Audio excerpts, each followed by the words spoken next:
Maybe. Okay, welcome back. Last time, so this is electromagnetics, fields and waves. Last time was our first class, and so we went over the syllabus, and then we began in earnest learning a little bit about the mathematics that we will use throughout the course. A lot of the stuff I'm thinking you know, but I'm taking the opportunity to sort of go through my notation and my interpretation of things. So even though you've all worked with the del operator and taken the gradient a million times, I hope that going through it carefully and reviewing it sort of allows you to develop an intuition and a confidence about it, so that we can solve differential equations without solving differential equations. We can understand what the differential equations are doing without having to be, mired down always or slave always to the mathematics of things. So that's sort of my goal, at least. The most important thing we talked about last time, in my opinion, is we introduced this del operator, okay, which was a vector operator, and it goes around looking for fields, scalar fields and vector fields. It goes around looking for fields to take the derivative of. Okay, and so last time we considered a scalar field. And we found that the del operator operating on that scalar field was the gradient. It was called the gradient. And interestingly enough, it returned a vector.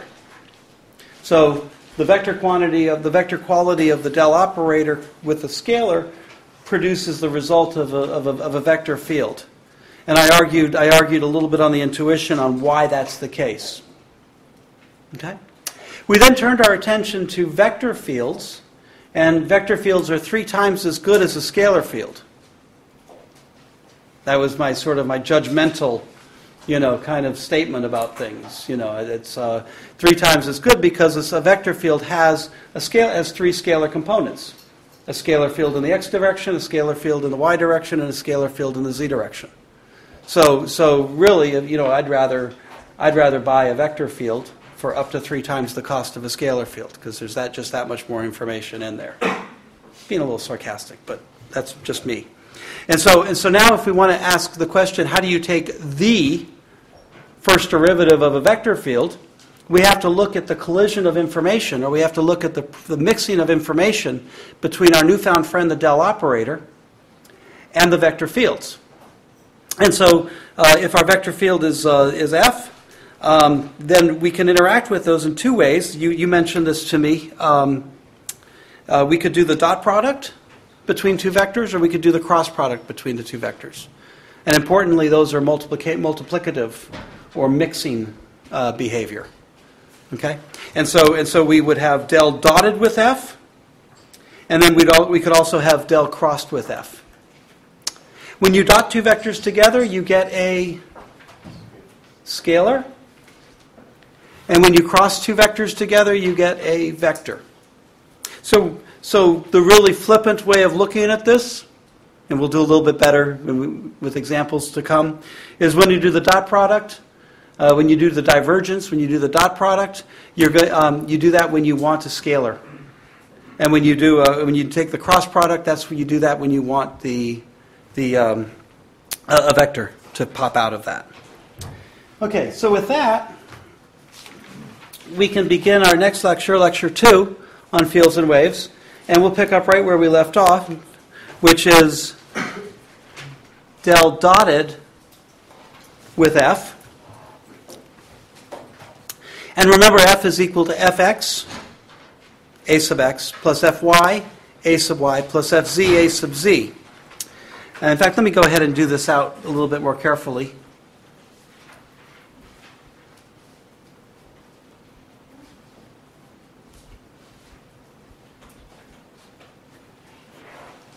There's my del operator vector, and I'm going to dot that with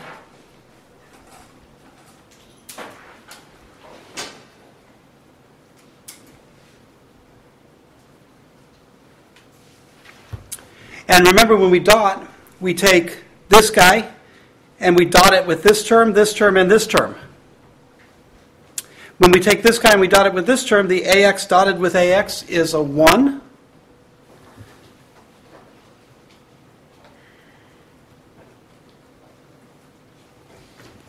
When I take this term and I dot it with this term, I get an AX dotted with AY. AX and AY are perpendicular. They're unit vectors and they're perpendicular, so their dot product is 0. So I don't need to write that down. And AX dotted with AZ, again, perpendicular, they're 0. So this term does 3 dot products, one of which survives. This term dotted with this term gives you a 0. AY dotted with AX. AY dotted with AY gives me a term. That's good. Del by del y, Fy. And then this term dotted with this term gives me a 0, so I don't have to write anything down. This term dotted with this term is a 0, this term dotted with this term is a 0, this term dotted with this 0 term, AZ dotted with AZ is 1, the scalar one. And so then I have del by del z of Fz. And that's, we call that the divergence, or the divergence of F. And we'll talk a little bit down the line through examples of what exactly we mean by a divergence. In this case, dust off your very old archaic vocabulary and start thinking about the dictionary definition of what a divergence is, and that starts to give you an idea of what we mean by that. Okay, the nicest example is going to be one of Maxwell's equations itself, where we relate the charge quantity to the divergence of an electric field. So we kind of see the charge producing at a distance the field quantity. That's one of my favorite examples. Okay. So in terms of looking at the two first derivatives, once we accept the operator as a vector, once we accept the del operator as a vector, we see that we can really very easily turn the crank and calculate what we need to do to get the divergence. And the same is true, although with a little bit more mathematics, of the cross product.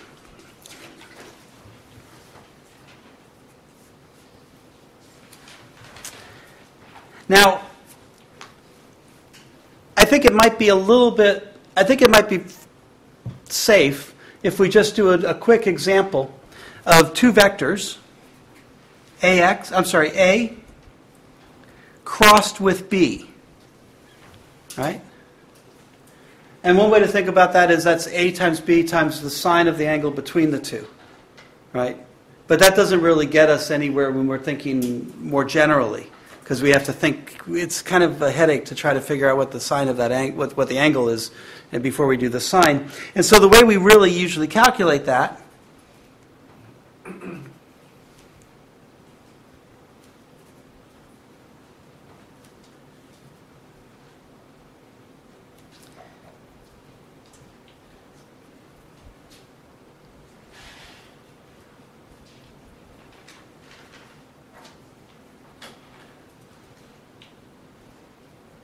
if I have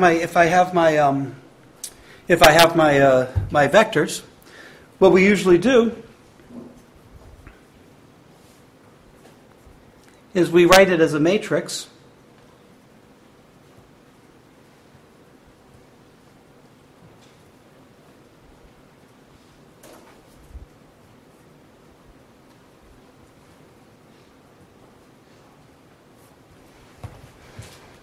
And we take the determinant of that 3 by 3 matrix, number of ways of doing that. We can take this quantity multiplied by the determinant of this quantity multiplied by the determinant of that, this quantity multiplied by the determinant of this. There's probably some minus signs in there that I'm forgetting. But we can hack it out that way. We can extend these two columns on this side and do AX and so on. I'll go through it a little bit more carefully. But one thing to note is that's not equal to the determinant of B crossed A.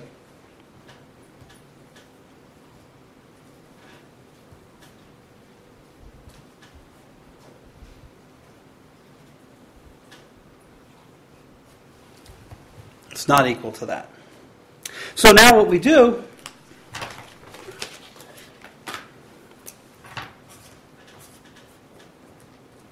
is we'll abstractly replace A with the del operator, as though it were just a vector, a full-fledged vector. And in this notation, B becomes F.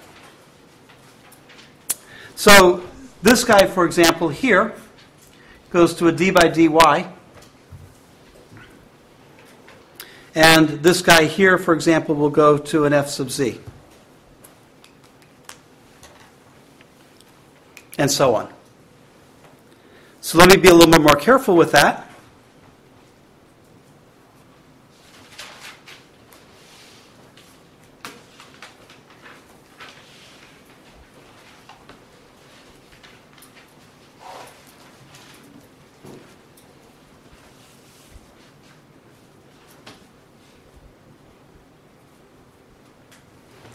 And I take the determinant of that.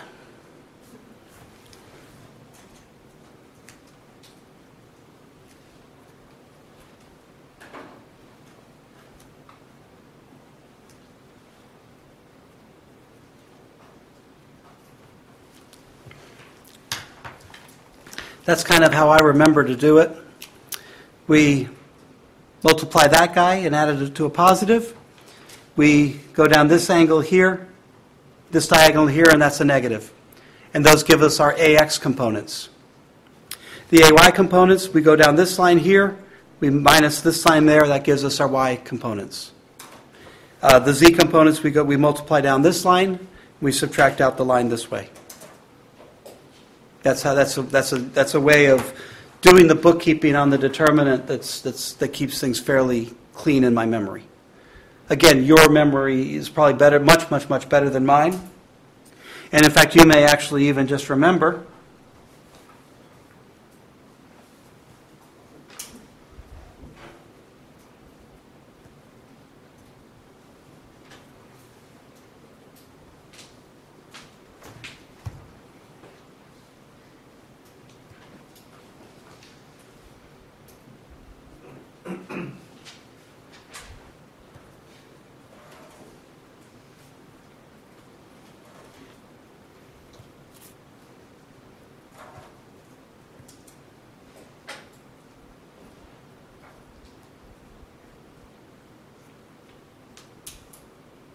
you may even just remember those 6 terms.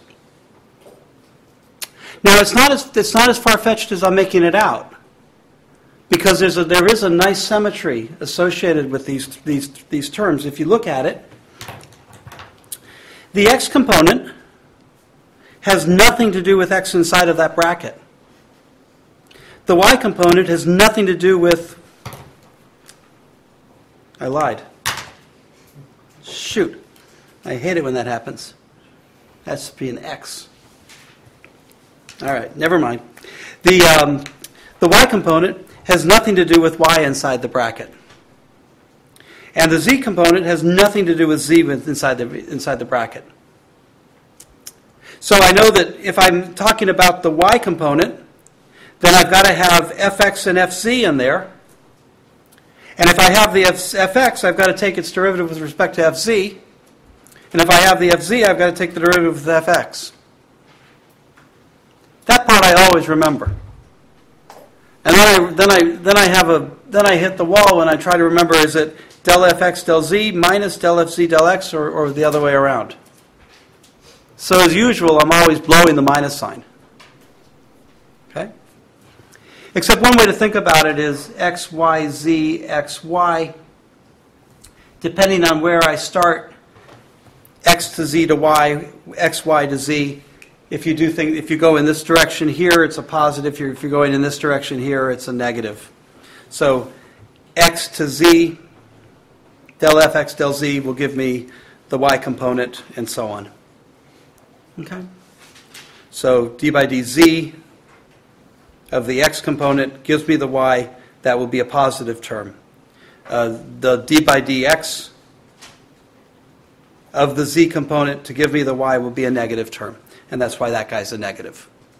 Okay? So this little construct here can also even add in the minus sign.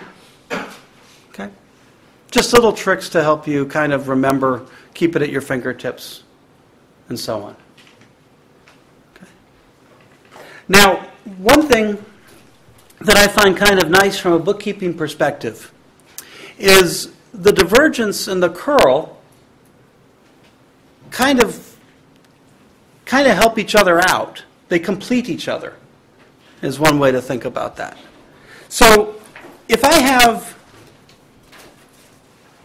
got an x, a y, and a z component, and an x, a y, and a z component of my two vectors, and I'm multiplying them together, I've got 3 times 3, which is 9 individual terms, right? So when I want to do the derivative with the del operator of a vector, I should have 9 derivative terms. I should have 9 terms in the derivative expression. If you look at it that way, the divergence has 3 of those terms. Del by del x of fx, del by del y of fy, del by del z of fz. If you want to arrange it into a nice little square, a 3 by 3 square, a matrix, then the divergence is the diagonal terms. The divergence has the 3 diagonal terms. There's 6 off-diagonal terms, or 6 cross terms, from the cross product. Fz del y, fy del z, fx del z, fz del x, yx, and xy. Those are the off-diagonal terms. So I've got 1, 2, 3 from the divergence, and 1, 2, 3, 4, 5, oh, darn it, 6 from the other one. Together they add up to 9. Okay?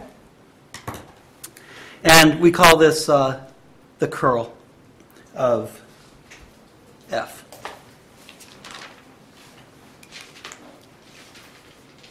If you think about that diagonal, and you think about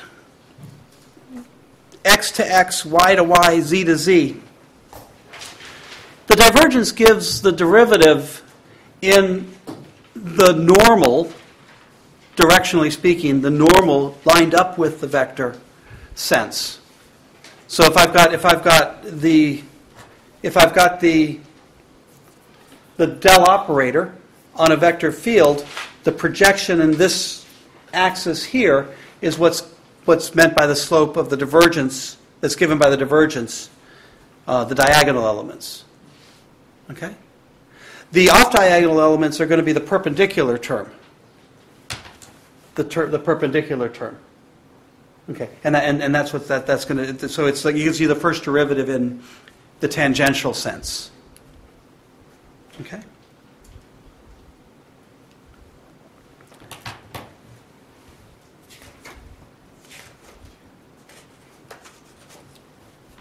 I'm wondering, hang on one second here. I have an example. Well, no time like the present to give you that example. If you're, we live in tornado country, right? So in the spring and sometimes in the fall when the weather changes, when the weather patterns change, we come up with these tornado warnings. And you might wonder, have you ever wondered where you actually get the tornado, where the weatherman actually gets the tornado warnings from? Well, if you think about it, it happens when a very high-speed front comes through a trailer park. I'm sorry, a part of town. Okay, and up to a certain velocity, there's a gradient. The wind velocity rolls off down to 0, way off in the north and the south of this front that comes through. But if this thing comes through so abruptly, then by the magic of fluid dynamics, sometimes these little vortices on the side of the front happen, and those are the tornadoes that can do a horrible amount of damage. So, depending on the situation and how fast this front is coming through, you may or may not have these little rotational elements on the side of the front. Okay, so what you do is you sit now with these incredible weather radars that have grown up from the infants of Slater and Frank. Remember Slater and Frank? Who's Slater and Frank? One of our textbooks, right? The one I plugged so hard. God, if they were still alive, they'd give me a royalty, part of their royalties. But so they have these incredibly high resolution radars.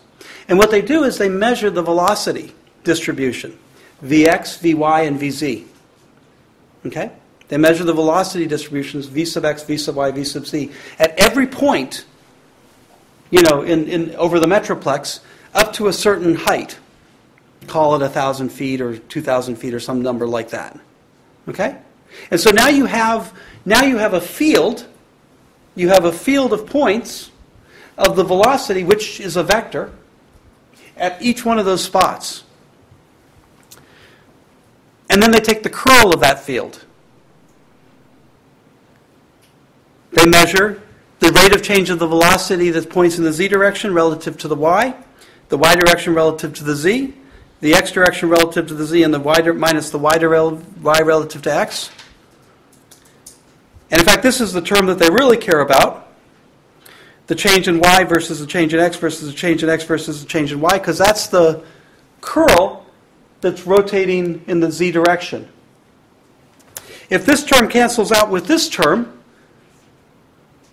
you don't have to worry about things. On the other hand, if these guys don't balance, what that means is you've got this vorticity going on. Is that a term that they use in the weather? I think they do, actually, if you listen closely. And so what they're doing is they're doing the mathematical curl, and as soon as this guy pops up above the noise and the round-off error, they alert the people that there's a possibility of a tornado in the air and it may touch down. Okay? And so I offer that both as a motivation for why we want to do the curl, and also as an illustration of what we mean when we call it what a curl is, why we call it a curl, and it should help you visualize, what's going on. Now that's actually a pretty straightforward example, because you can imagine velocities, and if I gave that in Oregon, I'd get a bunch of blank stares. But most of us have watched the news during tornado times, and we know to respect it. But that sort of gives you. Now, what we're going to do is, of course, with field quantities, electric field quantities, magnetic fields and electric fields, we're going to be taking the curl of those, and my goodness, that's going to require a whole new set of intuition. So when you get in, we'll think in terms of this perpendicularity, these cross terms, and again, that will help us understand it. Okay? One thing that's very, very nice to remember, though, is the curl is the valuable. The curl is the valuable first derivative, because it leads to 3 times the amount of information as the divergence. Right? So if you're going to pay somebody to take your derivatives, you got to pay the guy who's going to do the curl much more than the guy who's going to do the divergence, because he's going to give you 3 times the amount of information. Okay? I make too much of that, probably. All right, those are first derivatives. What do I do next? Second derivatives. Is that what you said?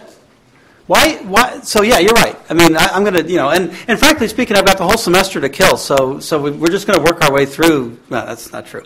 Why am I going to stop with second derivatives? Why am I going to include second derivatives? In other words, why do I care about taking the second derivative with respect to space of a scalar field or a vector field? Why do I care about that? Now, I'm assuming that you've all had some electromagnetics before, or at least you've read the title of the course. Why do I care about second derivatives?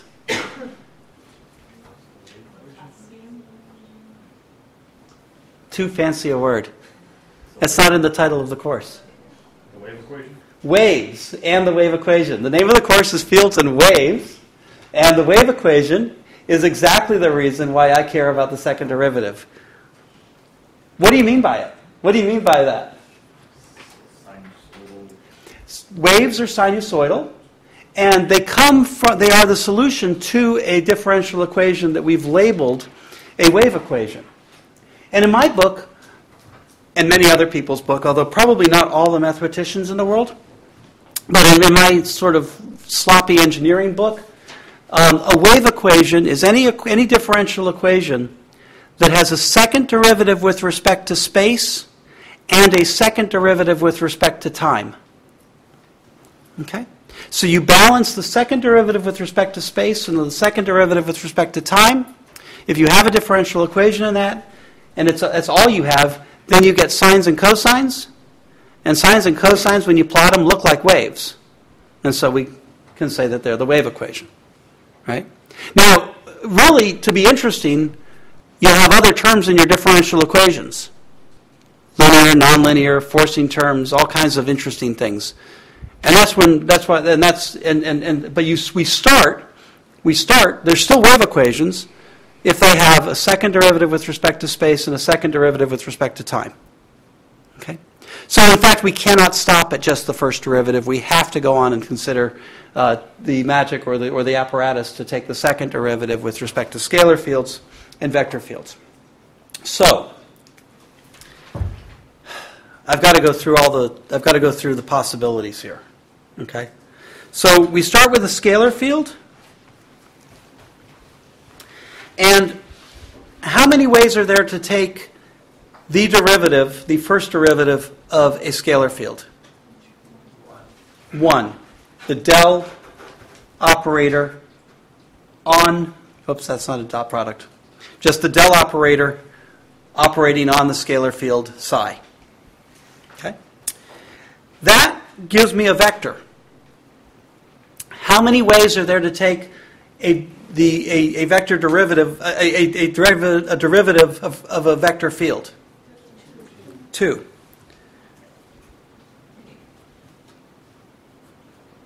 I can dot, take the divergence, or I can take the curl. So if I have a scalar field, psi,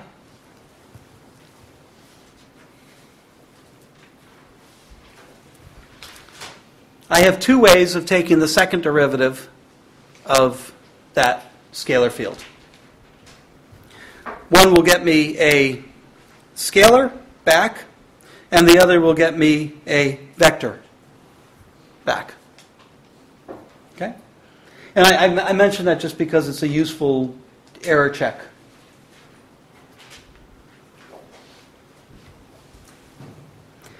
Now, supposing I have the vector field F, and I have two ways of taking the first derivative of the vector field F. If I take the divergence of F, I'm left with a scalar. And how many ways do I have to take the derivative of a scalar field? That's just the gradient.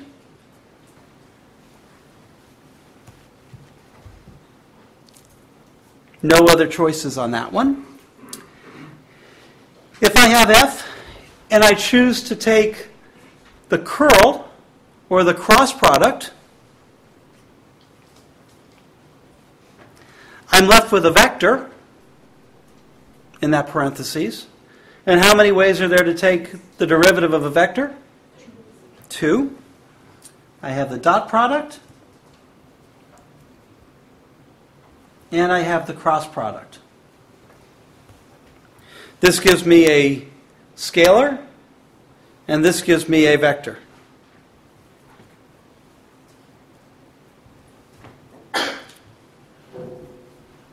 The nice thing about that argument that I just went through is that accounts for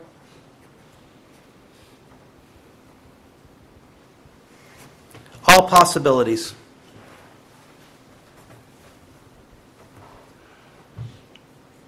I think if you think about it, you won't be able to think about it anymore. You should quote me on that. That's almost like a Yogi Berraism. Any questions about that? So there are 5 things we need to consider. 5 possibilities. for our second derivatives, which are the building blocks for our wave equations, which we need if we're going to cover fields and waves. Okay? Everything ties together now. All right. So I guess we'll just start looking at some of these.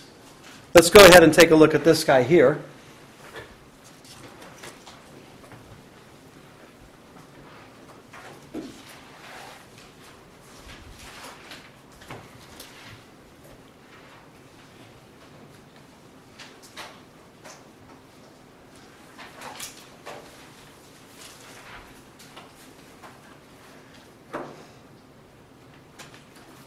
All this work becomes so much easier since we're only worried about Cartesian coordinates, right? And it's really turned the crank kind of nice about that. That's one of the reasons why I like, just focusing on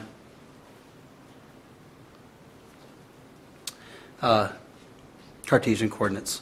That should be a dot product, right? Because that's going to be a vector, and I need to dot those guys together. A lot of people leave off this little dot in here, and I'm sure I will on occasion as well. But it's a good idea to think about it. It's a good idea to think and include the dot in that divergence, because it does help you understand what exactly you're doing. So the notation is a little superfluous, but that's not bad either. You're going to quibble over one little dot of a kind of nitpicky, but it's I find it helpful.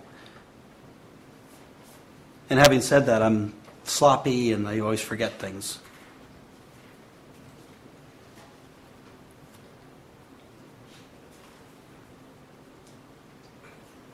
So we found out what the gradient of psi is, and I can just write that in there. It's pretty obvious. And so now I'm going to take the derivative. I'm going to take the dot product between the del operator and the gradient. And again, we've gone through this. This is a scalar quantity because it's a dot product. And so this guy will work with this guy will work with this guy will work with this guy. Remember, it's the diagonal elements.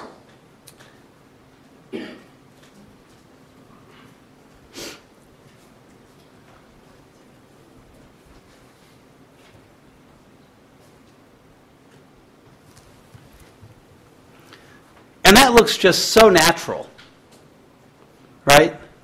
That looks just what you wanted a second derivative to look like. It took us a few lectures to get through there. It took us a roundabout, circuitous way to get there. But at the end of the day, that's looking pretty nice. And so we can often abbreviate this as del squared. And it's important to note that actually defines. This quantity here actually defines what we mean by the del squared of a scalar field. So we call this the Laplacian. And what I like to do is I like to sort of remind myself that this is the scalar Laplacian. Okay, it's the Laplacian of a scalar. So del squared of psi, really cute, really nice notation.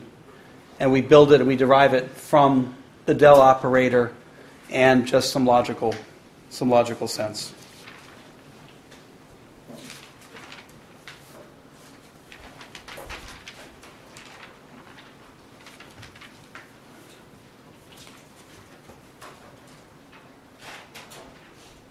Okay.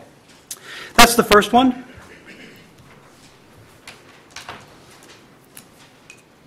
So I guess if we're keeping score, this will be del squared of psi, Laplacian. And we might as well play around with that a little bit.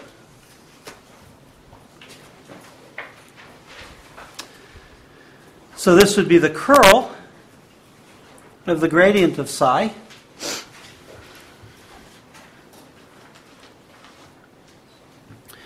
And this guy here is del psi del x ax plus del psi del y ay plus del psi del z az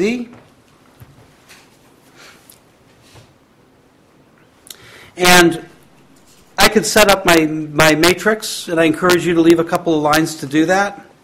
But I'm going to go back and I'm going to cheat and use this guy here. Okay?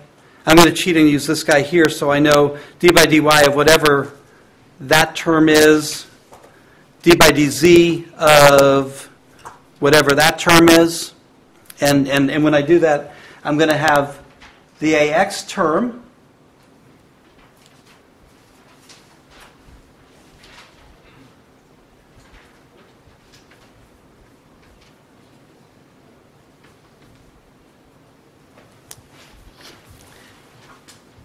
that's just using that what's in that bracket.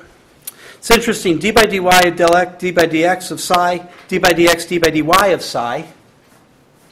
What do I know about interchanging the order of derivatives? It doesn't matter, I get the same thing. So in other words, this term here is equal to this term here. And for once I didn't mess up my minus sign. Don't get used to that. That's a very special day. This guy's equal to 0. Okay?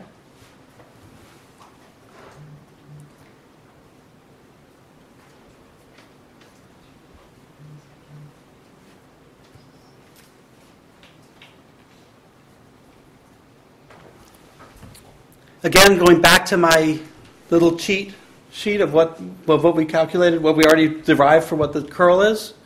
We have this mixed derivatives, d by dz, d by dx. Can't read that. d by dx, d by dz, there's my minus sign. Taking the derivative can always be exchanged. The order of derivatives can always be exchanged. Another 0. Finally, for az,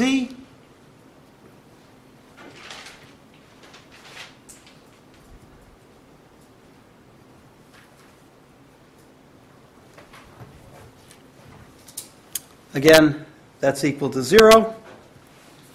So the curl of the gradient of a scalar field is equal to 0.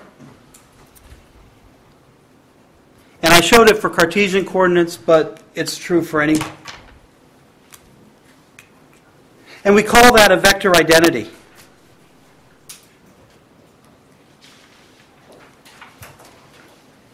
Now, if at one level, you might say, well, gee, I guess we won't worry about that then. If that's always equal to 0, we won't worry about that. But the thing is, we're going to learn to love it. Because what's going to happen is we're going to have this mess of a term, and if we look at it, we'll say, oh, but that one's equal to 0. And so our messy equation will get a little bit less messy, and so we'll be able to interpret it and understand it a little bit easier. So it turns out that vector identity is actually kind of a really nice element. Okay? So even though it's probably not in and of itself useful, it will be valuable for us in doing the many derivations that we're going to be thinking about. Okay. Now we can think about this a little bit too in a different way. The gradient measures the slope of the scalar field in the maximal direction, right? So there's something normal. I mean that in the vector sense. There's something normal, parallel, about the gradient, about the del operator operating on a scalar field. And with the curl, there's something orthogonal or tangential with that. So if I take this is really abstract and really hand-waving, but if I take the information in the scalar field and I line it up in the normal direction, then I operate on and ask, well, how much is left in the perpendicular? Well, of course it's going to be 0. Right? So that's a very hand-waving, very soft and fluffy way of thinking about what that vector identity is trying to show us. Okay? It's almost in that regard, it's almost kind of like, well, what do you think it was going to be? I've lined everything up in one direction. Now you say what's not in that direction. Well, you did all this sorting for a reason. Okay? And that's in fact what we're going to do. We're going to take a look at this guy next. And the same logic is going to hold on that.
So here's my del operator, d by dx a sub x plus d by dy a sub y plus d by dz a sub z.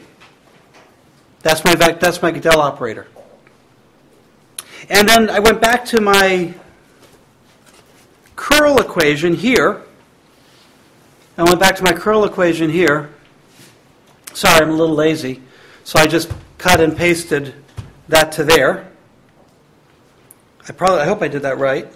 You can double check me on that. zy, yz, x, xz, z, x, y, yx, xy, z, and maybe the minus signs are probably right.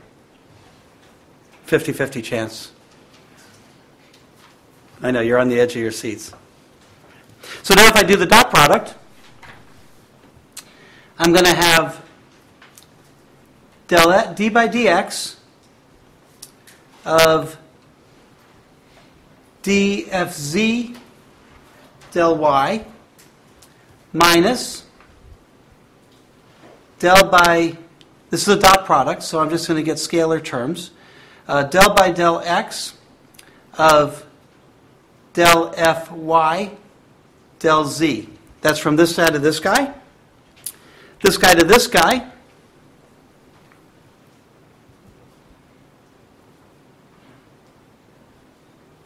Is del by del y, del fx del z, minus del by del y, del fz del x. Oh, and then I've dotted with that to get 0. I've dotted with that to get this term. I've dotted with this guy to get 0. So I've gone through 6 out of my 9 terms, 4 of which so far are 0. And I've got the other ones there. And now I have this guy with this. Well, this guy with this goes to 0. This dotted with this goes to 0. This dotted with this survives. Plus d by dz del f y del x minus del by del z del fx del y. Okay? Yes? A little off the camera. Oh, thank you so much. I've got a monitor up there, but the monitor is in the wrong mode, so it's hard to really see. So I need you to keep me on track on that. Did I make any mistakes on minus signs or subscripts? Now you can see, you can find it, right? Right. Before you didn't know. So maybe I did it. Maybe that's why I was purposefully well. All right. So I've got a z term here, f sub z term here, and I've got an f sub z term here. You see that? And this is d by dy, d by dx. And this is d by dx, d by dy. So that's a positive and that's a minus sign. So just for grins, I'll assume that I got my minus signs right on that one, and I'll cancel them. I know, don't trust me. You'll double check all this at home.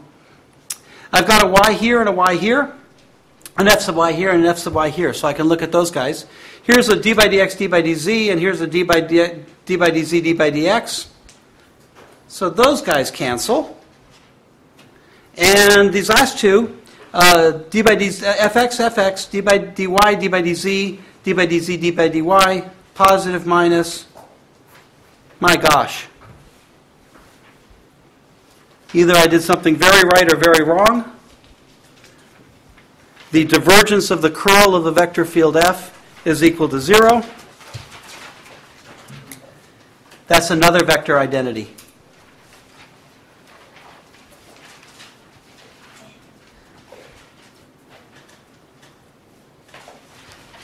And again, that same argument applies. I'm taking the vector field f, and I want to know everything that's pointing tangentially to that, the change in the tangential direction. Okay? And then I'm asking, oh, but wait a minute, what's left over in the normal direction? And there isn't anything.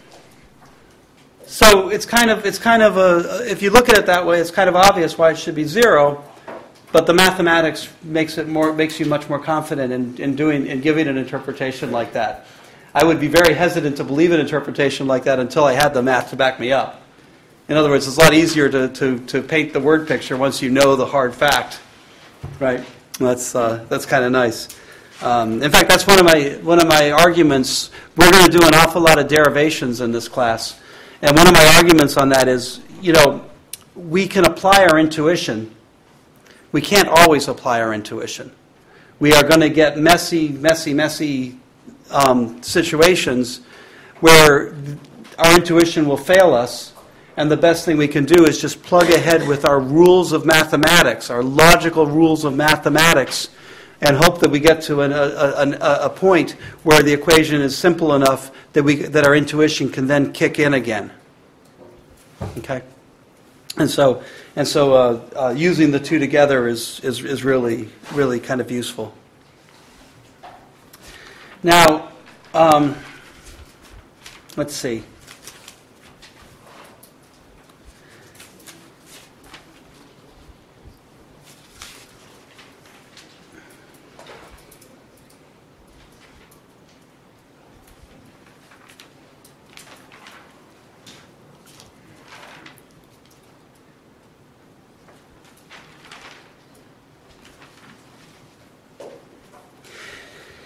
This guy here looks pretty innocuous. Okay? This guy here looks pretty innocuous. But it turns out that when you do this,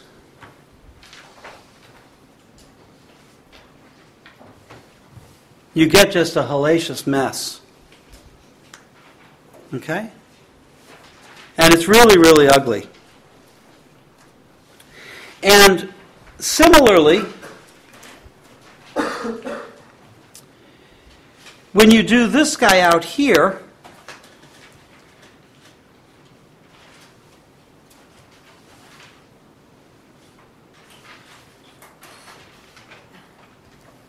you get a mess plus something nice. These are all technical terms of art, right? These are all very technical jargon words. I kid. You're probably already trying to figure out what the acronym is for MESS. MESS. Maxwell's equations. Never mind. So my point is, and in fact, I'm going to encourage you to do this tonight, or sometime tomorrow, or sometime over the weekend. What I'd like you to do is the same way that I did in Cartesian coordinates.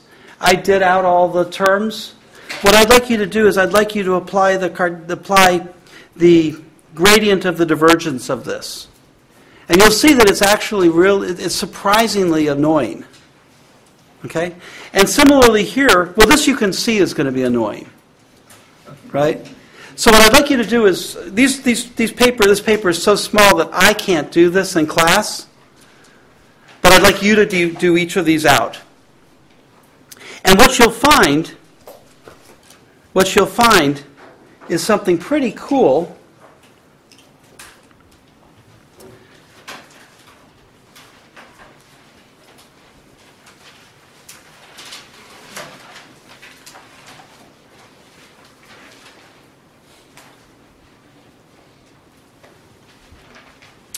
Which will equal this guy here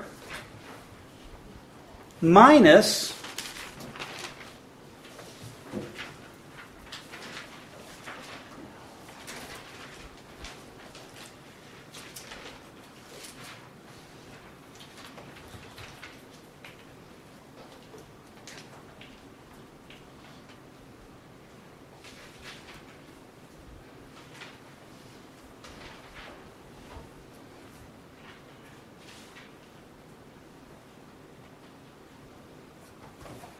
minus that.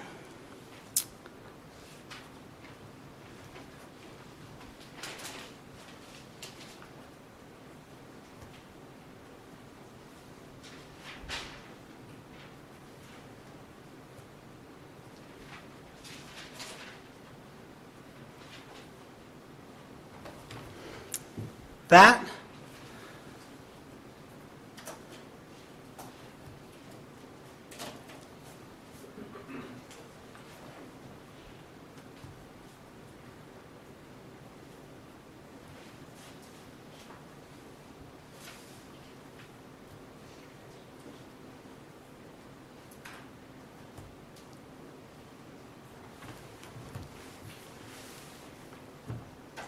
And if you look at each one of these terms, I'll just do the bottom one here. If you look inside of that term, that's the scalar field Fz, and that's the scalar Laplacian of the scalar term Fc. So this is del squared of Fz.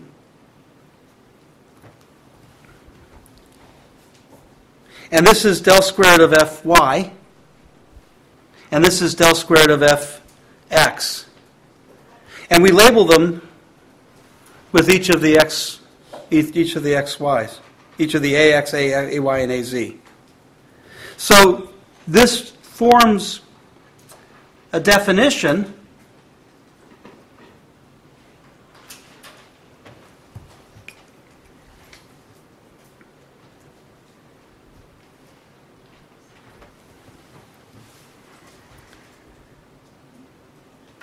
and this defines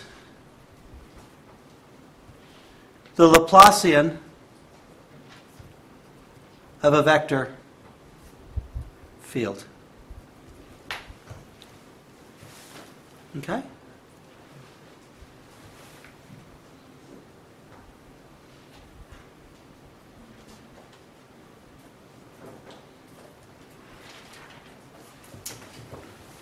So in other words, del squared fx, a sub x, del squared fy, a sub y, del squared fz, a sub z is what we mean when we say the Laplacian of a vector field.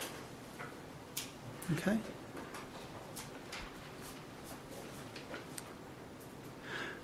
Now, you've had EMAG before.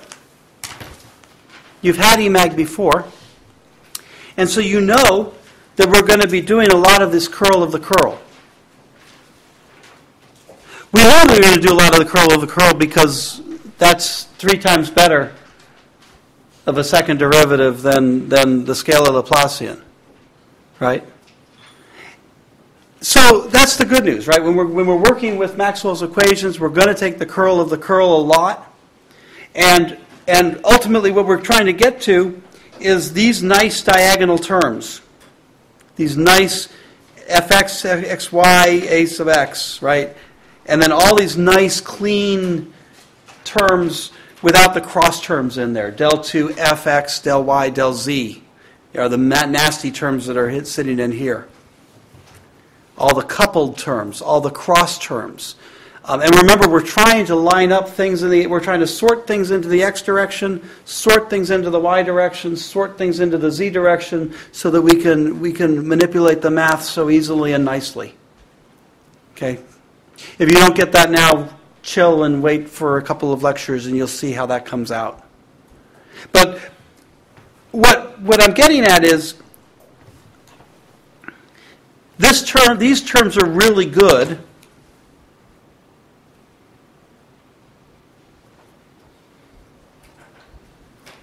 Really clean. And this term here is really ugly.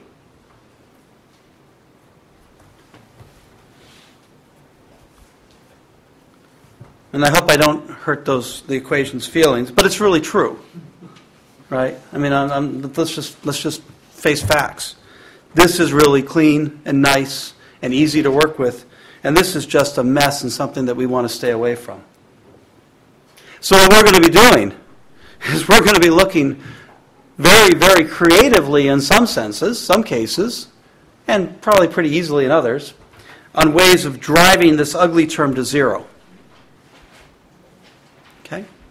Because if we can come up with a physical reason in our mathematics, in our physical derivation, in our electromagnetics derivation, if we can come up with a material property, for example, for a reason why that guy goes to 0, then all of a sudden what we have is the curl of f is just the Laplacian, and then we'll just be well on our way.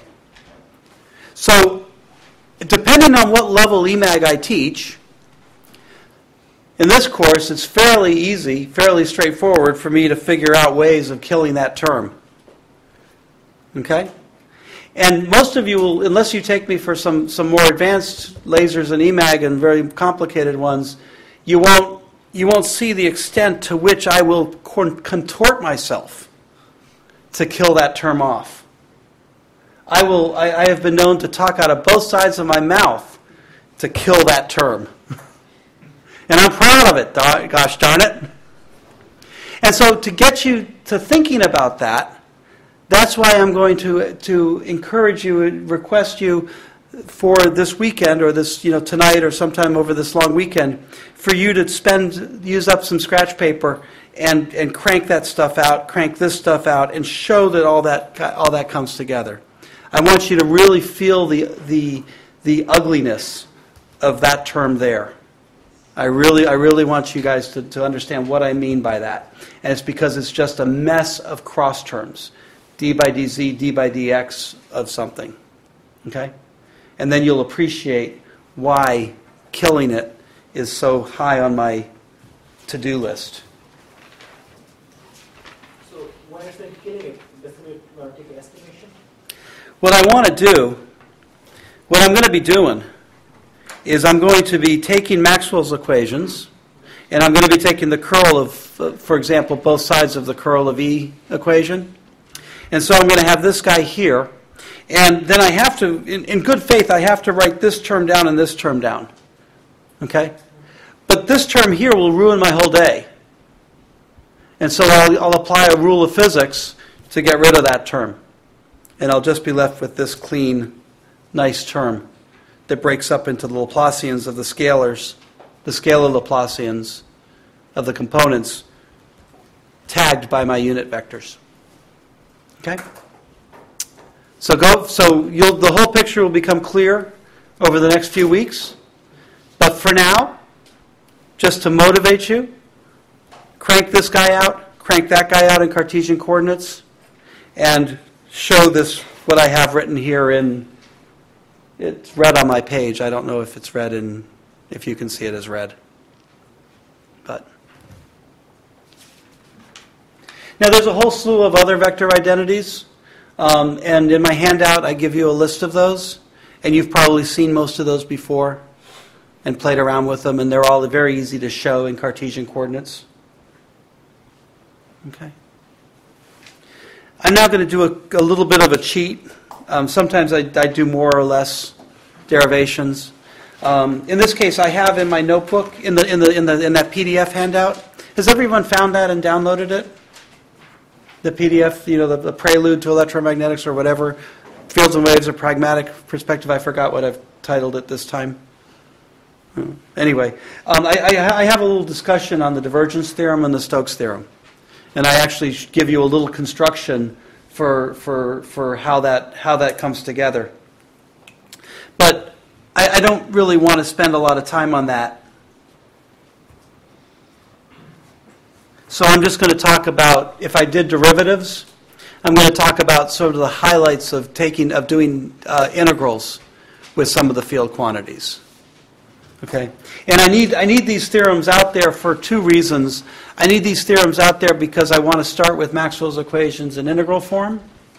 And I also eventually want to come back and do boundary conditions when I take a plane wave and I bounce it off of a wall. And so I need to have the macroscopic picture. Okay? So there's two integral theorems that we want to consider, and I'm just going to give them to you in class today. One is the divergence theorem, and if I have a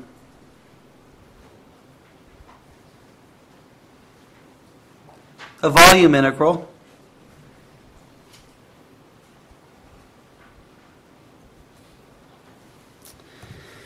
And I have a surface integral.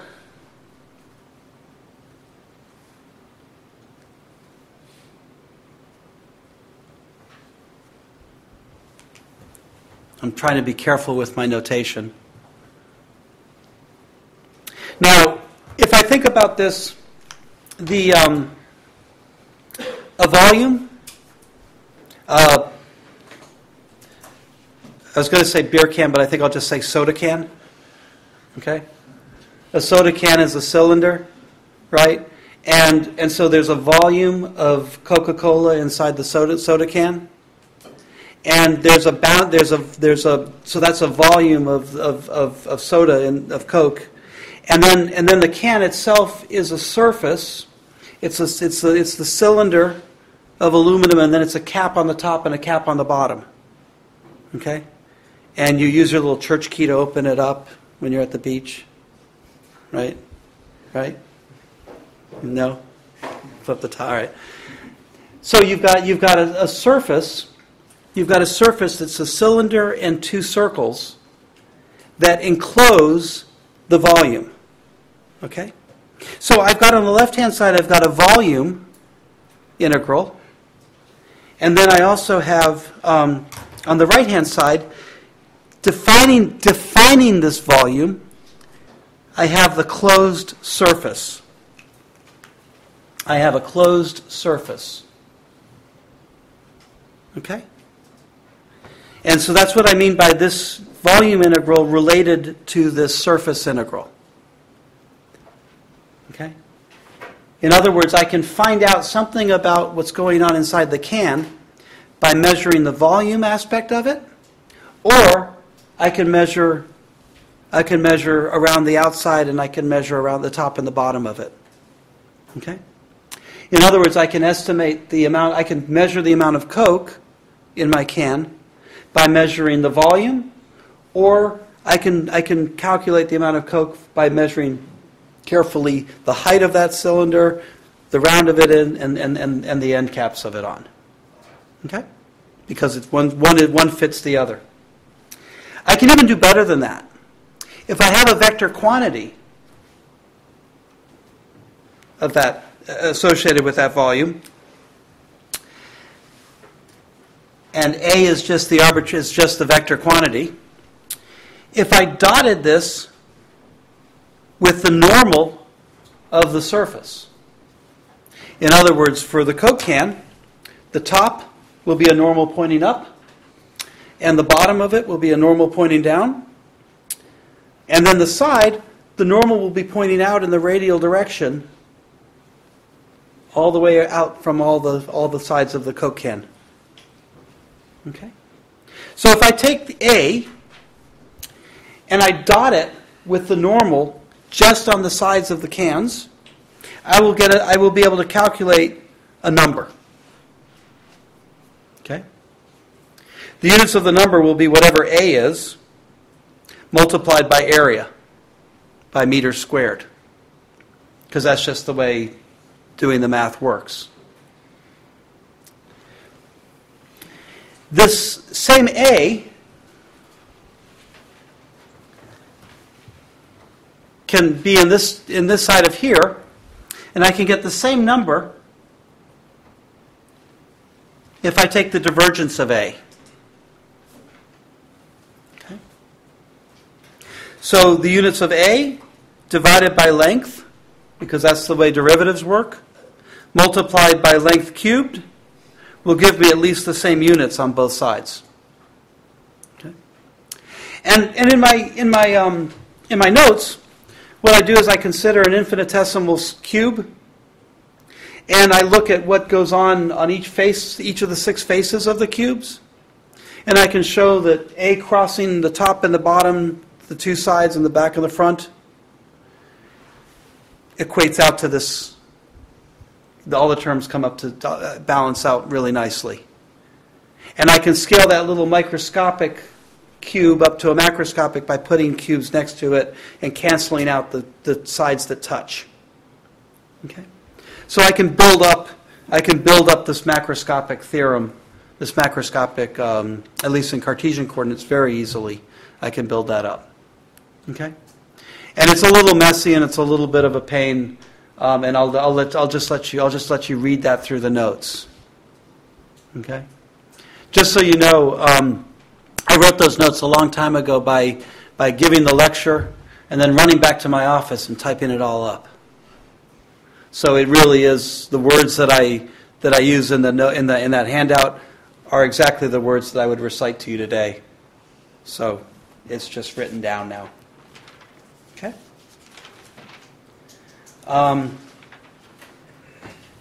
The second theorem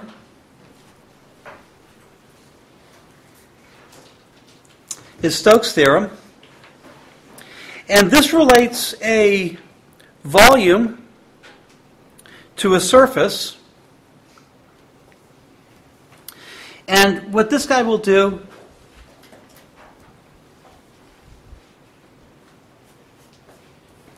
will relate a surface integral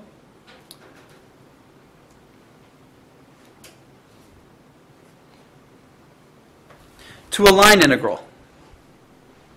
Okay? And I've got a real good Texas analogy of this. You've got all your cattle, right? You've got all your cattle, and you've put all your cattle into a corral. Did I say that right? A corral, a fenced-in enclosure with a perimeter of fence around the outside. And I have a bunch of cattle inside of that, and so I can start to relate the number of cattle that I have, head of cattle that I have inside of this perimeter, by either counting up the cattle inside the parameter, or if I'm careful, what I can do is I can keep track of the cattle that go in and out of the corral. So if I start with my corral empty on a Monday, I can either wait for Saturday and calculate the 10 cows that I have inside the corral. Or what I can do is I can watch the gate of the corral, and I can say 2 cattle went in on Monday, 3 cattle went in on Tuesday, but 1 cattle left. And I can continue that process of adding up the flow in and the flow out of this perimeter.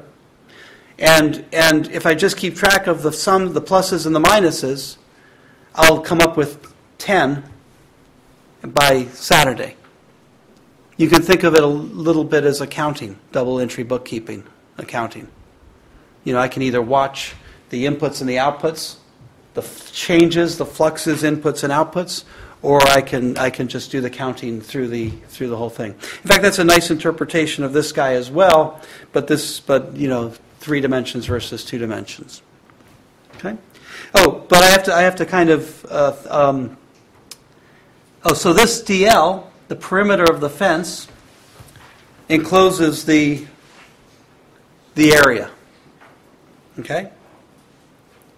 So this area, the surface, the size of my corral, my fenced-in enclosure, is here, and then the perimeter or the length is given by here. So if I do a dotted with that vector on the outside, that's the same as the curl of A, and that's my normal vector pointing up like that. Okay?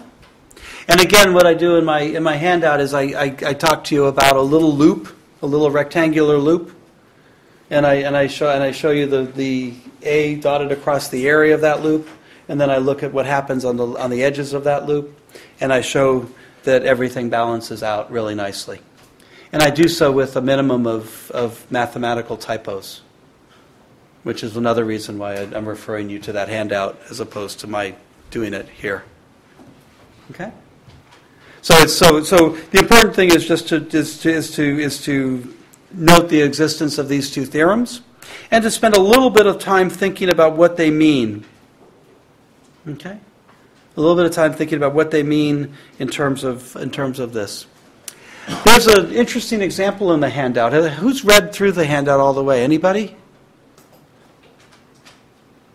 No. Okay. After my freshman year in college, the only thing back where I went, the only thing you knew after freshman year was how to work with triangles. You know, the forces and stuff like that. And so I got a summer job as a surveyor, building a road out in Colorado in the mountains. That was a really great summer job. You know, I was 18 years old and driving around in a pickup truck, at least when I wasn't driving it off a cliff, which I only did once. So one of the things that we used was how big an area where we did the company that I was working for own. And so we did a survey around all the perimeter of this land. And it was a very jagged piece of land, defined by cliffs and rivers and so on, streams and so on. And so it was really, there were a lot of what we called northings and eastings, or X and Y coordinates. And it turned out no matter how many vertices I had, it was really easy using Stokes' theorem for A equal to 1 to calculate the area of whatever polygon. It wasn't even a nice polygon. It was just a jagged, rough surface. But by knowing the X and Y coordinates of each of the corners of that, each of the vertices of the angles, was all we needed to do to calculate what the area was inside of that. And so there's an example of that in the handout as well. And there's a really nice proof of deriving from Stokes' theorem the area of a circle. You start with a triangle, a square, a five-sided, a pentagon, and all the way out. You let your sides go up, and it reduces brilliantly down to that. And those are really nice geometric illustrations of the Stokes' theorem. Okay? All right. Let me close, since we have a long weekend ahead.